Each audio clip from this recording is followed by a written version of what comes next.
চোখের সামনে ভাঙতে দেখছেন আপনার পার্টি অফিস, কি বলবেন? দেখুন, বহুত চিন্তা ভাবনা করে আমি এই অফিসটা নিজের হাতে বানানো। আমি চেয়েছিলাম মানুষের জনসেবা। আমি যেহেতু জনপ্রতিনিধি এখন, তা আমি অনেক চেষ্টা করেছি লোকের সেবার জন্য। তো জানি না কি কারণবশত আমাদের এই ভরাডুবি কারণবশত তো আমরা কিছু বলতে পারবো না। তো দেখে খারাপ লাগছে। ইসকো কর্তৃপক্ষকে সময় তো দিল না আমাকে।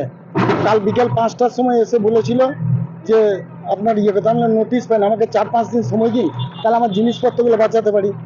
আমরা তো একটা ছোট ক্ষুদ্র মানুষ, আর কি বলবো, দুঃখের বিষয়। দেখা যাচ্ছে রাজ্যে পালা বদলের পরেই কিন্তু এরকম যে পার্টি অফিসগুলো আছে সেগুলো ভেঙে ফেলা হচ্ছে। এই নিয়ে কিছু মন্তব্য করবে? যা করছে সরকার, ভালো উন্নয়ন করছে, করুক, আমাদের কোনো ওর মধ্যে বলার দরকার নেই। আমি যাই উন্নয়ন করবে তার সঙ্গে আছি, তার সঙ্গে থাকবো। কত নম্বর ওয়ার্ড? এটা 75 নম্বর ওয়ার্ড।